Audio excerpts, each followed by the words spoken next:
สอบถามได้นะครับเลิกดูก่อนได้นะครับรับอะไรดีครับ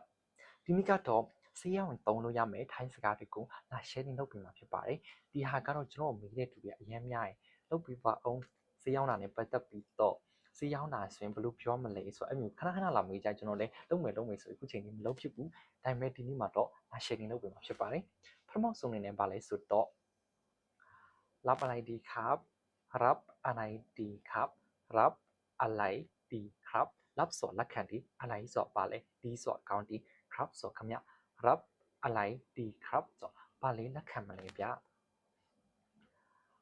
เลิกดูก่อนได้นะครับเลิกดูก่อนได้นะครับเลิกดูก่อนได้นะครับเลิกสวยอยู่เฉยดีดูสวยจีดีก่อนสวยไอ้ยังนะครับสวยยาวไปเลิกดูก่อนได้นะครับไอ้ยังจีรู้ใหญ่เนาะสอบถามได้นะครับสอบถามได้นะครับสอบถามสอบมีเมียนได้สวยใหญ่นะครับส่วนเนาะสอบถามได้นะครับมีจิโร่ใหญ่เนาะราคานี้ไม่แพงนะครับข้างนอกแพงกว่านี้ราคานี้ไม่แพงนะครับข้างนอกแพงกว่านี้ราคานี้สดดีซิน้องกะไม่แพงสดซิมจิบูข้างนอกสดอเปียนพม่าแพงกว่านี้ที่ถ้าปูโยซีจีเดราคานี้ไม่แพงนะครับข้างนอกแพงกว่านี้ဒီစီနှုန်းကစိတ်မကြည့်ဘူးเนาะပြင်မာတစ်ထပ်ကိုစီကြည့်ရลดไม่ได้แล้วนะครับ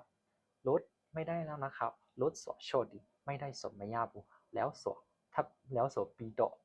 นะครับสอนะครับสอคำนี้ลดไม่ได้แล้วนะครับซีโชลูมิยาโรบาบูลดไม่ได้จริงๆแล้วนะครับซีตะเกโชลูมิยาโรบาบูอันนี้ชิ้นสุดท้ายนะครับอันนี้ชิ้นสุดท้ายนะครับอันนี้ที่หากะชิ้นสุดท้ายสอชิ้นสอคู่สุดท้ายส่วนนอกทรงนะครับส่วนนะครับอันนี้ชิ้นสุดท้ายนะครับที่หากะนอกทรงตะคู่เป็นเนาะอันนี้ชิ้นสุดท้ายนะครับที่หากะนอกทรงตะคู่บานเนาะอันนี้ของใหม่นะครับเพิ่งเข้ามาเมื่อวันอันนี้ของใหม่นะครับเพิ่งเข้ามาเมื่อวันอันนี้ส่วนที่หากะของใหม่ส่วนที่สีอเดนะครับส่วนคำนี้อันนี้ของไหนนะของใหม่นะครับที่หากะที่สีอเดนเนาะเพิ่งส่วนมาคู่มาอะไรแบบนี้เข้ามาสอบเวลาดิเมื่อวันสอบมันเนียมาเพิ่งเข้ามาเมื่อวันมันเนียมาเวลาอะไรวะอันนี้ของใหม่นะครับเพิ่งเข้ามาเมื่อวันตากาพิเศษเดปะมันเนียมาเวลาอะไรวะอันนี้ขายดีที่สุดเลยนะครับอันนี้ขายดีที่สุดเลยนะครับอันนี้ดิฮากะขายดีสุดยังเกาหลีที่สุดส่วนเกาทรงขายดีที่สุดส่วนยังเกาทรงเลยส่วนเล็กนะครับส่วนคำนี้อันนี้ขายดีที่สุดเลยนะครับดิฮากะยังเกาทรงเบอันนี้ขายดีที่สุดเลยนะครับดิฮากะยังเกาทรงปากเบพอมีแปลงย่อยไหมครับพอมีแปลงย่อยไหมครับพอมีส่วนชิเล่าลาแปลงย่อยส่วน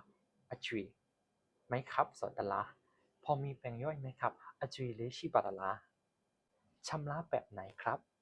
ชำระแบบไหนครับสแกนหรือเงินสดชำระแบบไหนครับสแกนหรือเงินสดชำระส่วนเช่นดีภาษาเช่นดีแบบไหนสองปรุงเยอะเลยสแกนส่วนสแกนแล้วดับหรือตามมาหกเงินสดภาษาเนี่ยชำระแบบไหนครับสแกนหรือเงินสดปรุงเยอะภาษาเช่นปรุงเยอะเช่นมาแล้วงวยตาตามหกสแกนละอันนี้บอกนอกส่วนตัวอะไรสอบขอบคุณที่มาอุดหนุนนะครับขอบคุณที่มาอุดหนุนนะครับขอบคุณส่วนที่ซื้อเต็มบาดีที่มาส่วนหลักให้ได้ด้วยอุดหนุนส่วนอาปีดะนะครับส่วนเขาเก็บคำนี้ขอบคุณที่มาอุดหนุนนะครับและอาปีได้ด้วยที่ซื้อเต็มบาดีเจอกันใหม่นะครับเจอกันใหม่นะครับเจอส่วนตัวตีกันใหม่ส่วนนอกตะเข้านะครับส่วนคำนี้เจอกันใหม่นะครับนอกตะเข้าอย่างตีจำเลยเนาะไอ้หนูว่าအဲ့ဆိုရင်ဒီနေ့ကဒီစကလုံးတွေတုံးပြီးတော့ဆေးရောင်းတဲ့နေရာမှာအသုံးပြုလို့ရပါတယ်အကေတကယ်လို့ပြောရနည်းနည်းမြန်သွားရင်လည်း speed လေးနည်းနည်း short ပြီးနားထောင်ပြီးတော့ကျွန်တော်စကားပြောတဲ့ချိန်မှာအရင်မြန်တယ်အကေထပ်တိချင်တာရှိနေတယ် comment မှာဖြစ်မိထားလို့ရပါတယ်ဆိုတော့ဒီဈေးရောင်းတဲ့ဟာကပြောလိုက်ရင်ဆိုအရင်ကျေပြန့်ပြီးတော့ video တွေအရင်ရှည်သွားမှာမလို့ပါအဲကြောင့်အကေတိချင်တာရှိရင် comment မှာဖြစ်မိထားလို့ရပါတယ်တကယ်လို့မေးတာများတယ်ဆိုရင်ကျွန်တော်အပိုင်းနဲ့အနေနဲ့ပြန်လုပ်ပြီးတော့ပြန်တင်ပေးပါမယ်